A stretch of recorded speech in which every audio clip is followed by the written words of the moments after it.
MQM जे अॻूणे MNA Khwaja Suhail Mansoor ऐं आल Karachi restaurant जे सदर फैज़ान रावत पीपल्स पार्टी में शमूलियत जो ऐलान करे छॾियो आहे।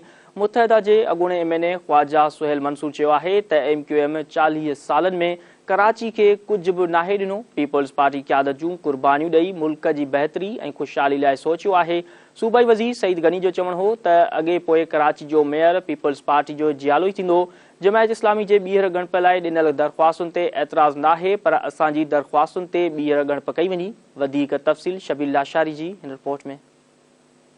बिलाल हाउस कराची में पीपी कराची डिवीजन के सदर सूबाई वजीर सईद गनी की मौजूदगी में MQM पाकिस्तान के अॻूणे MNA ख्वाजा सुहेल मंसूर ऐं आल कराची रेस्टोरेंट के सदर फैज़ान रावत पीपल्स पार्टी में शमूलियत जो ऐलान किया। उन मौके ते मुत्तहिदा के अॻूणे MNA ख्वाजा सुहेल मंसूर चयो त मुत्तहिदा 40 सालनि में कराची के कुछ भी नाहे ॾिनो। पीपल्स पार्टी क़यादत जूं कुर्बानियूं ॾेई भी मुल्क की बेहतरी ऐं ख़ुशहाली लाइ सोचियो आहे। संदसि चवणु हो त क़ौमी असेंबली में PP चेयरमैन बिलावल भुट्टो के इख़्लाक़ खां मुतासिर थी गैर मशरूत तौर पीपल्स पार्टी में शमूलियत जो ऐलान किया तो मुझे ये चीज़ एक दिल को लगी और मैं इस बात से बहुत इम्प्रेस रहा कि कोई भी पार्टी हो, जब इतने बड़े साहने हो जाते हैं तो वो मुल्क के ख़िलाफ़ बात करते हैं। लोग छोटी छोटी बातों पे कहते हैं कि जी मुल्क का ये हो जाएगा, लेकिन पीपल्स पार्टी को ये क्रेडिट जाता है कि घर में कुर्बानियां देने के बाद भी आज वो मुल्क की तरक्की के लिए कोशा हैं। सूबाई वज़ीर सईद गनी जो चवणो त अॻे पोइ कराची जो मेयर पीपल्स पार्टी जो जियालो ई थींदो। जमायत इस्लामी जी ॿीहर ॻणप लाइ ॾिनल दरख़्वास्तुनि ते एतिराज़ नाहे, पर असांजी दरख़्वास्तुनि ते बि ॿीहर ॻणप कई वञे। वेझे माज़ी जी तारीख़ में पहिरियों भेरो कराची में पुरअमन चूंड थी आहे। सिर्फ इल्तिजा ये हमने इलेक्शन कमीशन से की है कि अगर आप 6 नशिस्तें जमात इस्लामी की लेकर रिकाउंट कराते हैं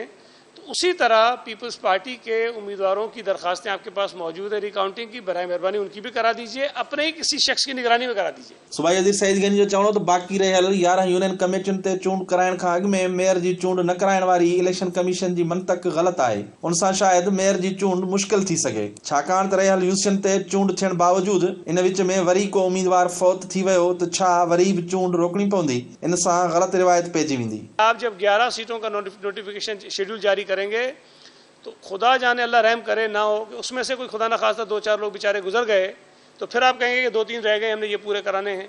जो 235 जीत कर बैठे में खुदा न खास्ता इनमें से कुछ गुजर गए तो फिर आप कहेंगे जी हमने इनको पूरा करना है। तो ये एक ऐसा साइकिल बन जाएगा जो कभी रुकेगा नहीं। सूबाई वज़ीर सईद गनी जो चवणो त पीपल्स पार्टी जी एतिरनि सीटुनि ते कामयाबी ते हैरत जो इज़हार करण वारी पार्टी जमायत इस्लामी मार्च में थींदड़ ज़मीनी चूंडनि में हिस्सो वठे त खेसि ख़बर पइजी वेंदी। पीपल्स पार्टी जिसके 5 MNAs हैं, 7 MPAs हैं, जिसके पास 3 कैंटोनमेंट बोर्ड हैं, जो 2002 से लेकर 2018 के हर इलेक्शन में अपनी कराची के अंदर प्रेजेंस शो करती रही है, वोट लेती रही है, उसके 97 सीटें जीतने पर लोग परेशान है कि कैसे जीत गए। सूबाई वज़ीर सईद गनी जो चवणो हो त हिननि MQM जी फरमाइश ते यूसियन जी तकबंदियुनि वारो फ़ैसिलो वापसि वरितो। संदसि चवणो हो त MQM सदाईं पंहिंजी मर्ज़ी जूं तकबंदियूं कराए चूंडूं विढ़ंदी रही आहे। MQM खे पंहिंजी सिफ़बंदी दुरुस्त करणु घुर्जे। कैमरामैन शहज़ाद सां गॾु शब्बीर लाशारी, धरती TV न्यूज़, कराची।